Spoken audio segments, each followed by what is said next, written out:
Boa tarde, meu nome é Gabriel Bispo, líder da equipe 2. Hoje nós iremos falar sobre a segunda fase da Revolução Industrial. Minha equipe é composta por eu, Gabriel, Dize, Diogo, Elizabeth, Inza, Evelyn, Ezequiel, Jennifer, Jéssica e Jordão. Nossa equipe irá apresentar da seguinte forma. Vão ser feitos diálogos entre duas pessoas e essas duas pessoas irão falar sobre alguns pontos da segunda Revolução Industrial. Então fiquem com a apresentação e obrigado. Amiga, você não sabe. Hoje eu fiquei sabendo sobre uma história muito legal que aconteceu no século XIX. Nossa, sério? Me conta sobre o que você descobriu. Então, eu estava pesquisando sobre alguns assuntos de logística e achei sobre a segunda Revolução Industrial, que começou no ano de 1870. Você já ouviu falar? Já ouvi falar sim, amiga, e ela finalizou-se no fim da Segunda Guerra Mundial e proporcionou uma série de desenvolvimentos dentro da indústria química, elétrica, de petróleo e de aço. Exatamente. E você sabia que ela teve início na Inglaterra e depois foi se expandindo para outros países? Sério? Dessa eu não sabia. Verdade, ela se expandiu para países como França, Estados Unidos e Alemanha. Isso me faz lembrar também que, com base nisso, as tecnologias introduzidas nesse período possibilitaram a produção em massa, a automatização do trabalho e o surgimento de diversas indústrias, em especial elétrica e química. Esses modos de organização da produção industrial, que se preocupavam com a produção a menor custo e menor tempo, ou seja, a racionalização do trabalho, ficaram conhecidos como Taylorismo e Fordismo. Enfim, são vários descobrimentos. Que interessante! São tantas histórias, né? Tô doida para me aprofundar mais. Beth, você sabe como iniciou a expansão na segunda Revolução Industrial? Sim, Daisy. Ela permitiu ao país uma série de descobertas, inovações e reutilizações. A construção das estradas de ferro, por exemplo, diminuía a distância de um local para o outro, agilizando a entrega de produtos e o aquecimento do setor industrial. Mas Daisy sabia que o avanço da tecnologia proporcionou a produção em massa em menor espaço de tempo e que as nações cresciam economicamente, e esse processo industrial aumentava o desejo de controlar outros países no âmbito econômico e cultural. Sim, Beth, sabia. E você viu nos estudos que o Brasil avançou na segunda Revolução Industrial, mas ela só aconteceu na metade do século XX, quando o presidente Getúlio Vargas implantou a estatização de minerais e indústrias. Beth, embora a segunda Revolução Industrial tenha proporcionado melhorias no modelo de produção, nos avanços, no campo da medicina, eletricidade, meio de transporte. Nesse período surgiram doenças e aumentou a quantidade de acidentes no trabalho. Verdade, Daisy. Infelizmente, isso acontecia porque muitos operários trabalhavam em péssimas condições, além de baixo salário que recebiam para cumprir o expediente. E você viu que alguns trabalhadores até perderam o emprego pela existência de máquinas que substituíam o trabalho humano? Vi sim, Beth. E olha que absurdo, eles aumentavam a demanda e usavam algumas crianças como mão de obra. Pensa aí que absurdo, velho. Pô, véi, sabe quem surgiu nessa época também? Quem, rapaz? Henry Ford. Oxi, oxi, oxi. E quem foi esse Henry Ford, rapaz? Ué, como assim você não conhece Ford? É aquele cara lá que fazia parte da escola clássica com Taylor, pô. O que criou a linha de montagem móvel? Me conte mais sobre esse Ford aí, velho. Como assim linha de montagem móvel? É assim, ó, se ligue. Antigamente, quando iriam se fabricar um produto, esse produto era feito por um trabalhador. E esse trabalhador, ele se locomovia até o objeto que estava sendo produzido. Que onda, velho. Então, deixa eu ver se eu entendi. Por exemplo, um carro era construído como hoje se constrói uma casa? É isso mesmo? Me fale aí, Ivan. É isso aí mesmo. Aí veio o Ford e mudou tudo. O cara era dono de uma fábrica de carro que hoje é a Ford. Na época ele via que perdia muito tempo construindo um carro só. Aí ele pensou, por que não fazer os carros irem aos trabalhadores ao invés de fazer os trabalhadores irem até os carros? E foi nisso aí que ele construiu e introduziu o sistema de linha de montagem móvel, mano. Era tipo uma rasteira que ia levando os produtos até os trabalhadores, entendeu? Aí, com isso aí, ele permitiu uma produção em massa de automóveis, viabilizou o custo do produto, reduziu a carga horária dos trabalhadores e aumentou o salário deles. Ah, sim, entendi. Agora, velho, você sabe por que disso? Tipo, quando começou essa mudança? É que assim, ó, até o século XX a atividade industrial era manual. Aí isso só mudou lá depois da primeira revolução industrial. Mas aí tinha um alto custo e demorava bastante, porque as peças eram produzidas uma por vez. Aí na época os produtores tinham uma ânsia por produzir em grandes quantidades com baixo custo. Só que era necessário uma atividade industrial rápida, né? E é nesse meio tempo que entra a Ford. Aí pensando no melhor jeito de fabricar muitos carros, no caso, ter uma produção em massa, com um tempo otimizado e custo baixo, aí Ford pegou e colocou o quê? Uma padronização na produção de peças e de serviços, né?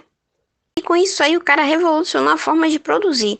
Todas as empresas começaram a adotar o método dele de produção de linhas de montagem móvel e de padronização de peças e de serviço, né? Bom, mas como a gente sabe que nem tudo é um mar de rosas, tinha lá suas desvantagens. Até porque os trabalhadores faziam um trabalho repetitivo por longas horas. E, tipo assim, ainda que eles ganhassem bem, né, comprometia a saúde. Sem contar que não existia EPI na época. E aí, a gente sabe que isso é muito importante, né? Além da insalubridade nas fábricas. Pô, velho, agora que você tá me falando, eu tô me lembrando das coisas aqui, opa, hein, que aconteceram naquela época, tá ligado? Que os trabalhadores começaram a fazer protestos para lutar por seus direitos e assim criaram sindicatos e tal, tá ligado? Aí, outra coisa que eu tô me lembrando também é que naquela época se intensificou o êxodo rural, né? Oxi, o que é isso? Pô, velho, você não sabe o que é êxodo rural? De boa, eu lhe explico.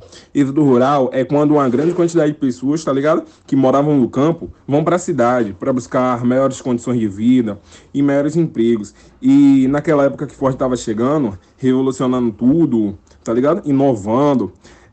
Muitas pessoas do campo foram para a cidade querendo trabalhar na indústria, velho. Oxi, coisa louca. Ah, velho, agora eu peguei visão. Ah, velho, ainda bem que você sabe agora que é isso do rural. Pô, velho, muito bom saber que esse foi o jeito que Ford contribuiu para a segunda revolução industrial. Muito bom mesmo. Wenzel, deixa eu te fazer uma pergunta. Você sabe como foi a nossa evolução na logística na segunda revolução industrial? Cara, eu já estudei um pouco, velho. Porém faz muito tempo. Mas eu lembro de alguns acontecimentos. O que você tem pra me falar aí? Bem interessante que você já estudou sobre isso.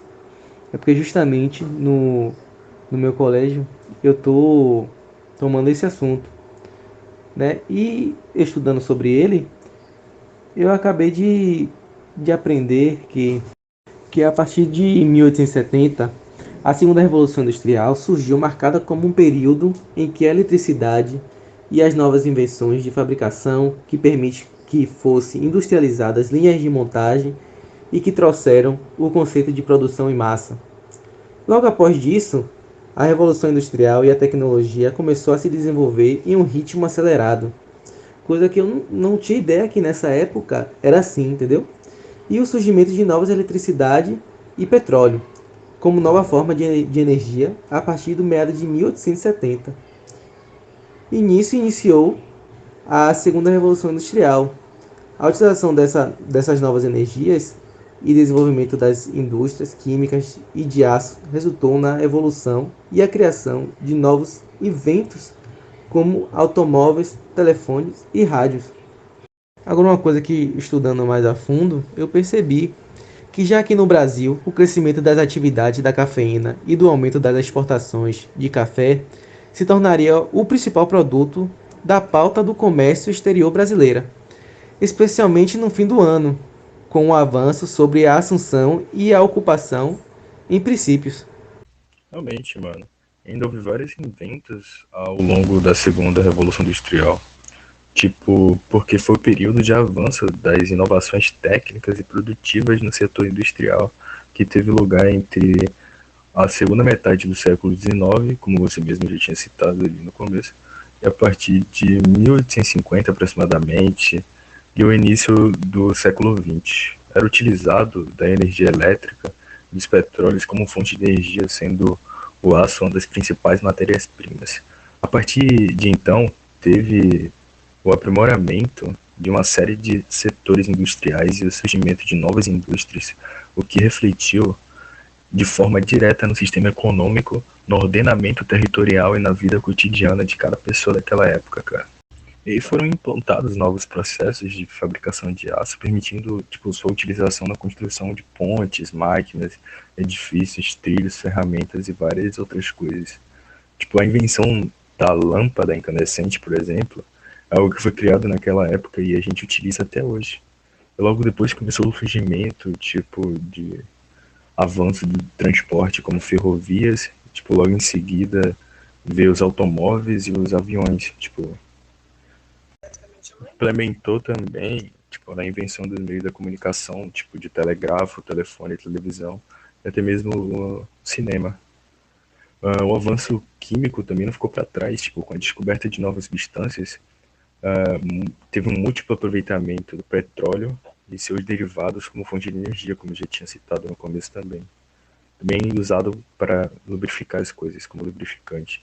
O surgimento do plástico também foi uma delas, o desenvolvimento de armazenamentos como o canhão e a metralhadora. A descoberta do poder explosivo, da nitroglicerina, dentre outros, né? Porque, tipo, teve várias coisas naquela época. Bom, tipo, para terminar, na medicina surgiram novos antibióticos naquela época, com a vinda da química, novos conhecimentos sobre as doenças e novas técnicas de cirurgia. E todas essas coisas agregou muito para o avanço do nosso mundo, tipo, até hoje a gente usa isso. Mano, me tire uma dúvida. Você sabe alguma coisa da Revolução Industrial? Mais precisamente da mudança na forma de produção. Cara, mais precisamente é o capitalismo financeiro e monopolista, que começou em 1870. Nesse ano, os bancos passavam a controlar as grandes empresas, norte-americanas e europeias. Com as capitais dos bancos, aconteciam muitas expansões nas propriedades particulares e patrimônios. Mas a maior característica do capitalismo financeiro e monopolista foi a expansão imperialista. Pelo que eu sei, a Revolução Industrial foi uma mudança na forma de produção de mercadorias ocorridas em meados do século XIV, com origem na Inglaterra, e revolucionou modos de produção com o uso de máquinas a vapor e a diminuição de trabalho artesanal. Então, qual seria a sua dúvida mesmo? Será que isso foi mesmo essencial? Porque isso mudou um sistema de produção. Normalmente as pessoas têm um certo medo de coisas novas, ainda mais quando tem um impacto tão imediato. Cara, você tem que ver que foi extremamente essencial esse avanço. Foi fundamental para o mercado, eu diria que foi um grande salto. Acho que ficou mais claro. Mano, resumindo tudo, a Europa passava por muitas mudanças tecnológicas com transportes e comunicação e novas fontes de energias. Com o aumento populacional, essa nova mudança fez gerar muitos empregos e incentivou a produzir mais. Precisava sim dessa mudança, senão iria faltar empregos, muita gente poderia morrer de fome por aumento da população. E os dias de hoje não teria tanto avanço assim.